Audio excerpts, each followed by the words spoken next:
Fala galera, vocês gostariam de viver de YouTube? Criar o seu próprio canal e principalmente ganhar muito dinheiro? Basta seguir os passos do curso desse cara, clicando no primeiro link da descrição.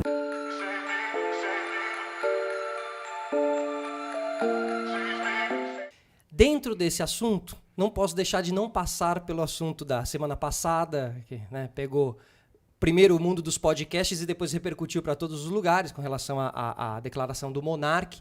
Eu vi um vídeo seu já, inclusive hoje, no canal. Queria fazer a introdução desse assunto perguntando, o Monark é nazista? Claro que não.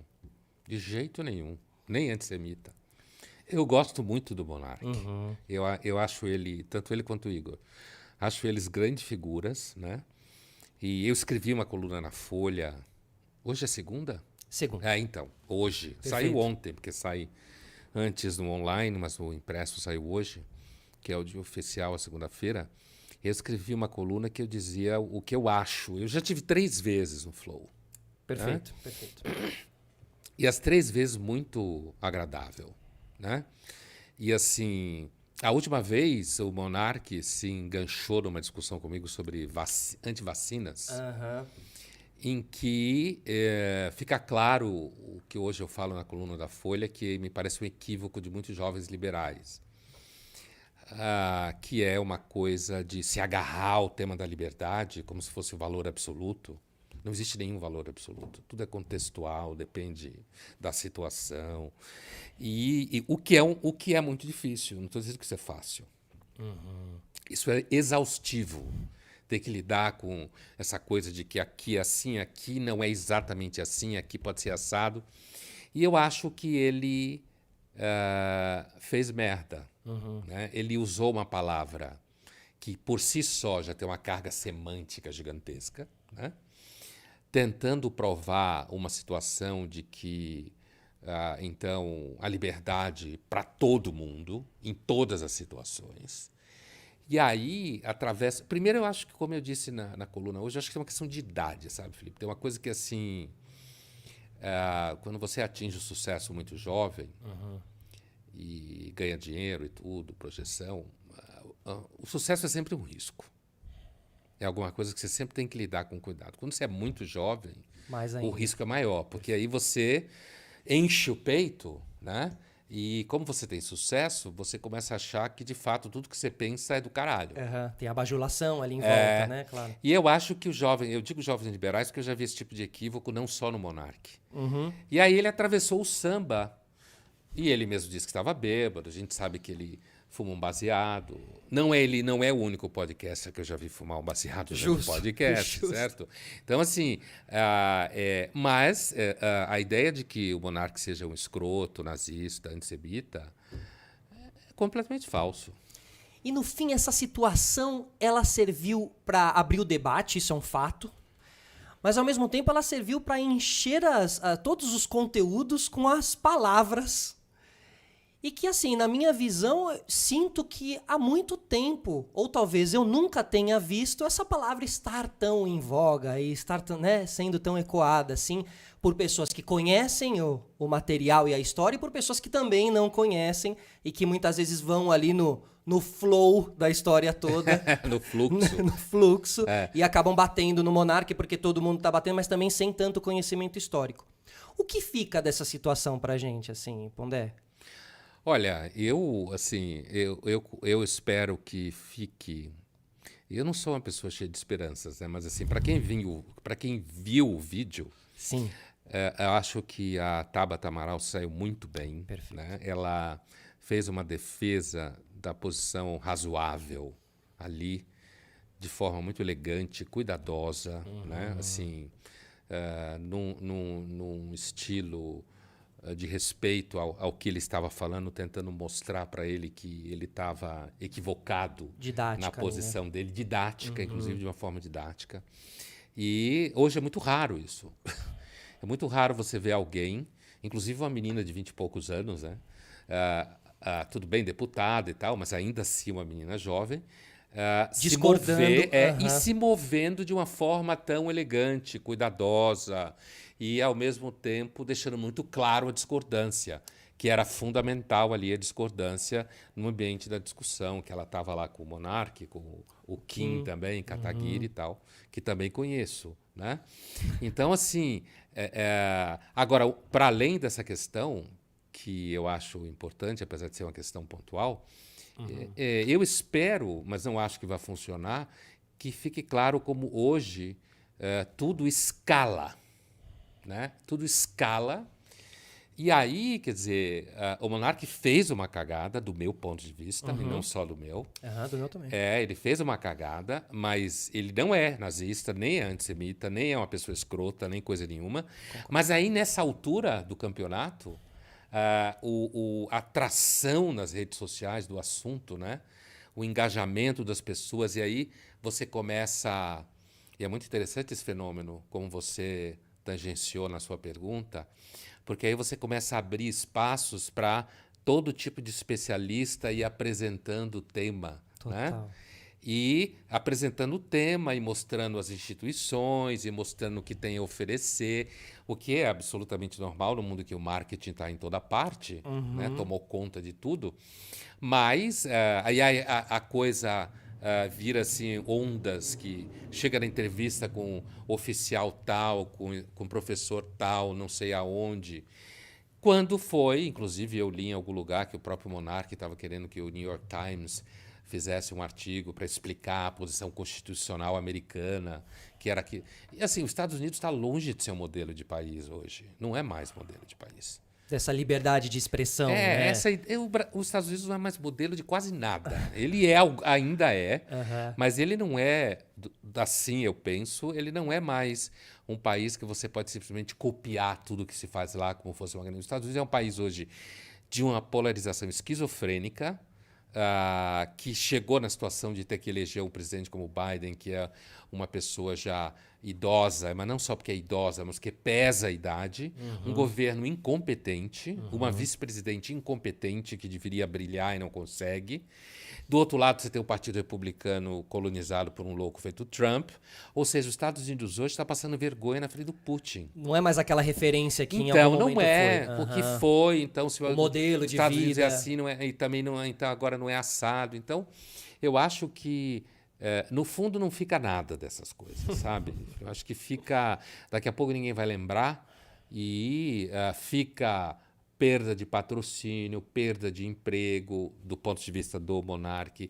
Fica um estresse para um monte de gente que se sente ameaçado por isso dentro da comunidade judaica, né? Perfeito. Um sentimento de que, de repente... Tem gente por aí defendendo o partido nazista no Brasil, entendeu? Isso acaba gerando um estresse bem profundo, justificado, né, dentro da comunidade judaica, né? Exato. Pelo que aconteceu. E a gente pode dizer que isso pode trazer à tona, melhorar um pouco o repertório sobre o assunto, mas no fundo... Isso é muito, talvez, utópico.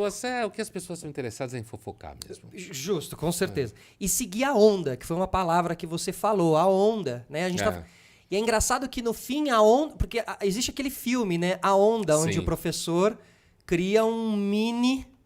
Né, nazismo ali dentro da classe, e começa, né, a explorar vários lados e temáticas que eles também exploravam e tal. E a coisa vai escalonando e tomando uma proporção. No fim, acabou sendo quase o feitiço virando contra o feitiço. A onda foi usada justamente por quem falou, contra quem falou. Foi. Né? Mas no fim é o mesmo princípio. A onda acontece em todos os lugares. As redes sociais é meio incontrolável, né? Você tem uma ideia de para onde ela vai, um pouco a natureza, mas assim, as coisas acontecem às vezes de forma imprevisível. No caso desse filme, essa história é uma história verídica, né? Que aconteceu nos Estados Unidos. A primeira versão foi feita nos Estados Unidos. Os alemães depois fizeram uma versão alemã. Eu vi a alemã. Que é mais recente. Perfeito. A outra dos anos 80.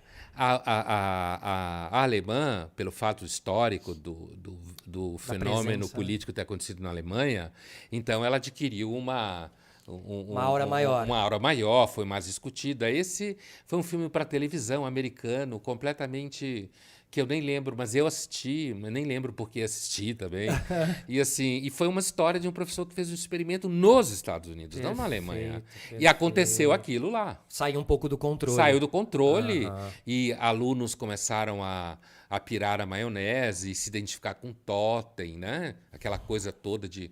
O que a gente sabe O que inimigo comum. os jovens acreditam fácil nas coisas. Então, porque há um marketing por trás de todos esses movimentos, né? E alguns marketings são bem feitos, assim, eles captam através de alguns outros símbolos e, né?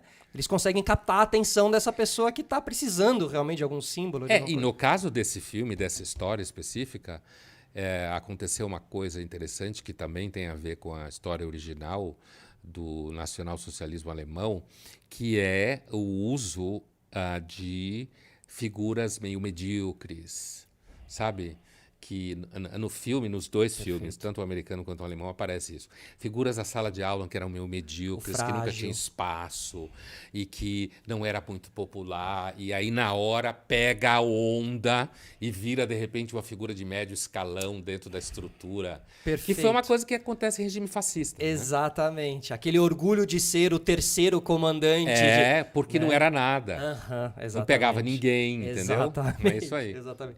Agora, a gente tem... Ainda nesse assunto, engraçado porque... Engraçado não, né? Não tem nada de engraçado, mas assim, foram em paralelo e muito próximos. Mas o livro Maus, do Art Spiegel, Sim. tinha sido proibido em uma escola americana tem 2 semanas, né? E trazido essa discussão. E é o único HQ que ganhou... Tá traduzido? Tá traduzido. O único HQ que ganhou o prêmio Pulitzer, né, vencedor do prêmio Pulitzer, é uma HQ que conta a história, narrada inclusive pelo vô do próprio Art Spiegelman. E esse livro foi proibido e, como consequência disso, ele é o mais vendido da Amazon nesse momento, né? Como as coisas podem funcionar, né? Mas esse aqui fica como um registro, assim, esse livro, né? Um livro muito interessante. Agora, Pondé, uma capa dessa aqui, você andar pela cidade hoje em dia com uma capa dessa aqui... Pega mal. Pega mal, né? Pode ser perigoso, né? Eu diria que não é adequado. Né? Ela não aparenta dizer o que o livro diz. Sim. Que é anti tudo isso. É um risco. E, assim, na verdade, tem um lado sociologicamente significativo, é como a onda nas redes sociais, ela consegue, de alguma forma, catapultar o mal-estar em relação a essa história toda do nazismo. Perfeito. Né? O não pode falar. E assim, uma coisa que levanta uma memória que, na verdade, é uma memória que, no mundo judaico, é um esforço muito grande para manter viva. Há algum tempo atrás, algumas pessoas colocaram em questão isso. O manter vivo. Colocaram em questão que tivesse acontecido. Né? O chamado revisionismo. Né?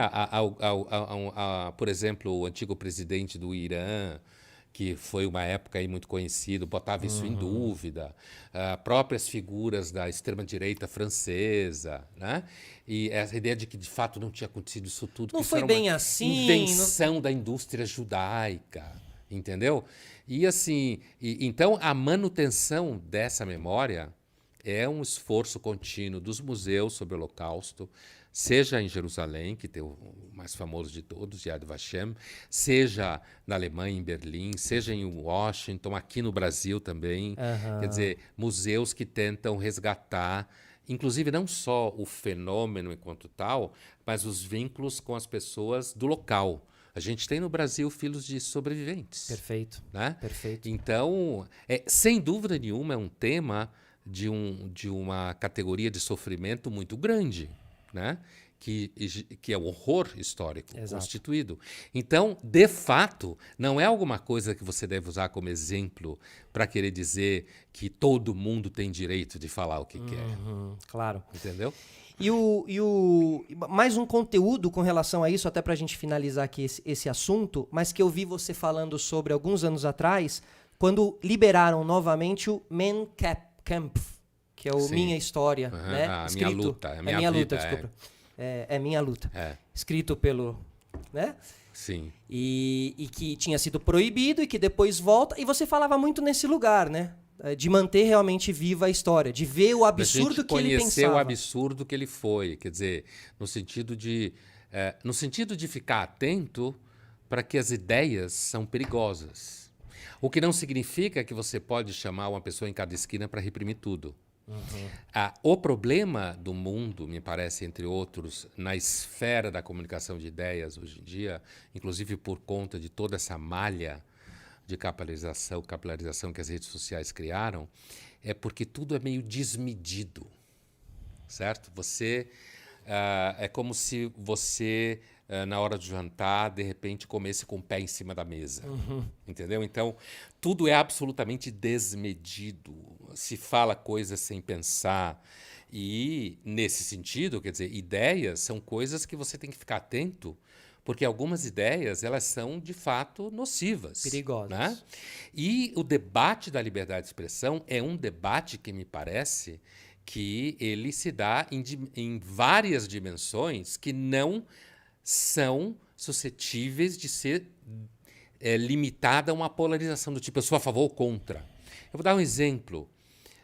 Uma empresa que retira o patrocínio de um veículo de mídia ou que desconvida um convidado para algum tipo de evento cultural porque esse convidado, de alguma forma, feriu os interesses do governo atual ou de qualquer época que seja, e aí o patrocinador, preocupado com os negócios que ele tem com o governo federal, ou seja, que governo for, retira o convite ou retira o patrocínio daquele...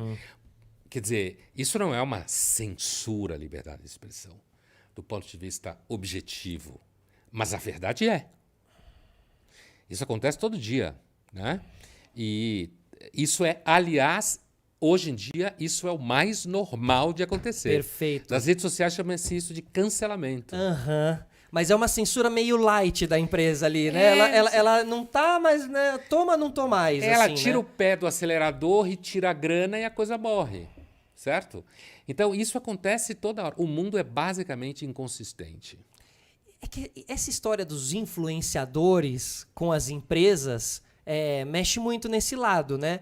A empresa, você acredita que algumas empresas podem, de repente, se aprofundar um pouquinho mais antes de ir atrás de um influenciador e não se basear apenas nos números e no Ibope que aquele influenciador tá gerando? Olha, acho difícil. Acho difícil porque as empresas são entidades pragmáticas, Elas querem números. contábeis, que lidam com lucro, né, e sustentação econômica. Então, acho difícil.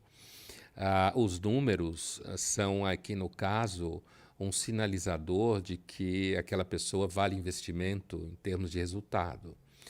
E a ideia de você, de repente, como você diz, se aprofundar na informação sobre o influenciador e ver quem ele é e o que ele faz, não me parece que vá contemplar as preocupações imediatas Da empresa. que as empresas têm.